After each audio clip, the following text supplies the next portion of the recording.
Welcome back to our deep dive into the 7 churches, historical civilizations, and the chakras. Yeah, we've been exploring how each church represents a stage in a spiritual journey, and how each stage presents its own unique challenges and opportunities for growth. Absolutely. And as we move deeper into this journey, Okay. our source material drops Yeah. a pretty intense statement. Okay, what is it? It says that the human heart, without some kind of divine renewal, is deceitful and wicked. Wow, those are strong words. Those are strong words. What do you think that means? Well, it's definitely a statement that challenges our assumptions about human nature. Right. I mean, if you think of the heart as the core of our being, Right. the source of our emotions, desires, and motivations, then the idea of it being inherently flawed without some kind of divine intervention, Right. that's a pretty radical concept. It kind of goes against the grain of a lot of modern thinking, doesn't it? The idea that we're all basically good and just need to find our way. Yeah. But this suggests that there's something deeper, something within us Yeah. that needs to be purified, transformed Right.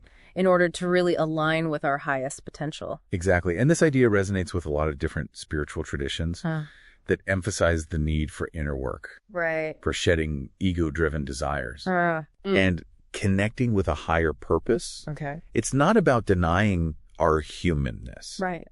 but about recognizing that we have the capacity Yeah. for both darkness and light within us. So how do we go about this purification process? Right. Does our source offer any specific guidance on how to transform our hearts? It doesn't lay out like a step-by-step guide, Right. but it does offer some clues. Okay. Remember Thyatira, Yeah. the church that was struggling with tolerating false teachings? The source links this to the heart chakra, highlighting the need for discernment and purification to prevent corruption. Okay. So we need to develop a strong immune system Right. for our hearts and minds, so to speak. That makes sense. Yeah. It's about recognizing what's truly nourishing for us Uh-huh. and what might be toxic, even if it looks tempting on the surface. Right. But how do we develop that kind of discernment? It's easy to say purify your heart, Right. but it seems a lot harder to actually do it. Oh, absolutely. Yeah. It's a continuous process, Right. not a one-time fix. It involves self-awareness, honesty, and a willingness to confront those aspects of ourselves Okay. that might be holding us back. So it sounds like a lot of inner work. It is, but it's also about connecting with something larger than ourselves, Okay. something that can guide and support us on this journey. Right. That's where the divine renewal part comes in. Okay, so it's not just about purging the bad stuff. Right. It's also about inviting in a higher power, a divine presence to help us transform. But what does that look like in practice? Well, it could take many forms. Okay. Depending on your own personal beliefs and practices. Sure. It could be through prayer, Right. meditation, connecting with nature, Okay. or any activity that helps you tap into that sense of transcendence, Right. of something greater than yourself. It's about opening yourself up to that higher guidance Yeah. and allowing it to work through you. So for our listener, I'm curious. What does this divine renewal look like in your own life? Yeah. What practices or beliefs help you connect with that higher power and invite transformation? It's a deeply personal question and one that's worth reflecting on. And as we consider this idea of a deceitful and wicked heart, Right. it's important to remember that we're not meant to do this alone. We have the support of spiritual traditions, communities of like-minded individuals, and ultimately a divine presence to guide us on this path of transformation. So we've got this idea from our source that the human heart without some kind of divine makeover can be prone to deception and even wickedness. It's a challenging concept, but it also feels like a call to action, to really examine what's going on in our own hearts and to be intentional about cultivating more positive qualities like love, compassion, and wisdom. Exactly. And the source specifically connects this concept of the heart to the 4th church, Thyatira. Okay. Do you remember why this link is so significant? Yeah, Thyatira was the one struggling with those false teachings, right? Exactly. It seems like a pretty powerful metaphor for the inner work we all need to do. It is. Thyatira's challenge represents the constant battle we face between what's true and authentic right. and what might be misleading or even harmful to our spiritual growth. So it's not just about avoiding things that are obviously bad, right, but also about being discerning about what we allow into our hearts and mind, the ideas we entertain, the influences we surround ourselves with. Precisely. Yeah. And this requires a level of self-awareness and honesty. Right. That can be uncomfortable at times. Yeah. Are we clinging to beliefs that make us feel safe, but ultimately prevent us from growing?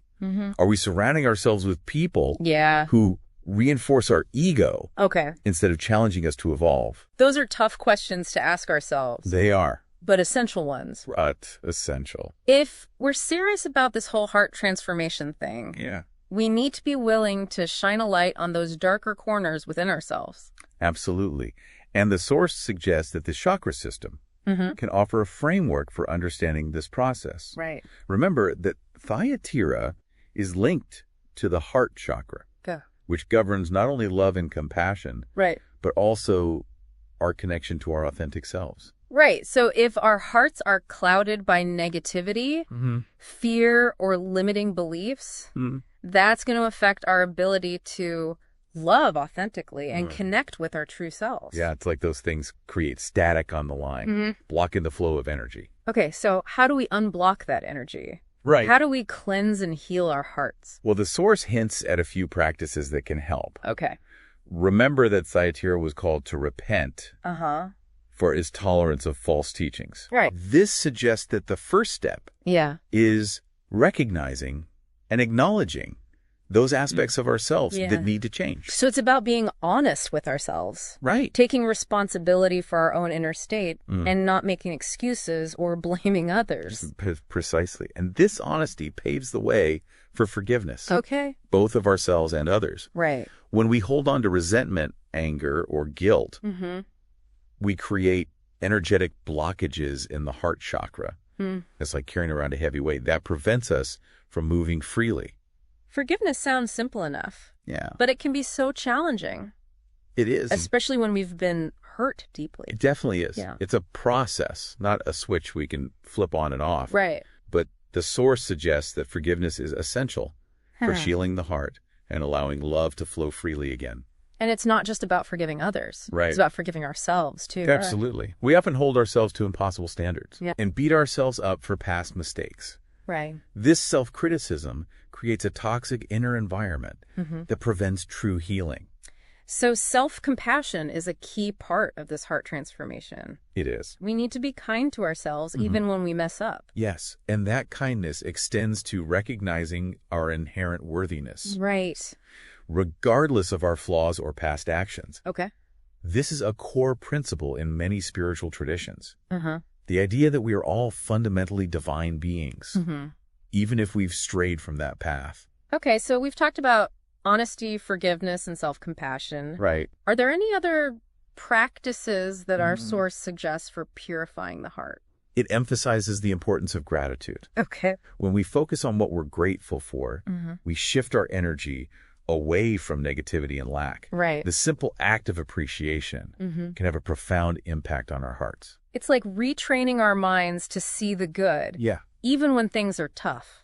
Instead of dwelling on what we don't have, we start to appreciate what we do have. Exactly. And as we cultivate gratitude, we begin to attract more abundance and positivity into our lives. Right.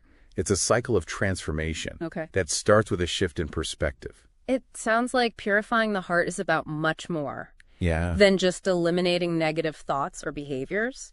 It's about cultivating a whole new way of being, one rooted in love, compassion, and connection to something greater than ourselves. It's beautifully put, and it's a lifelong journey. Right. Not a destination we arrive at overnight. Yeah. But as we continue to explore these concepts, I'm curious what's resonating most with you so far.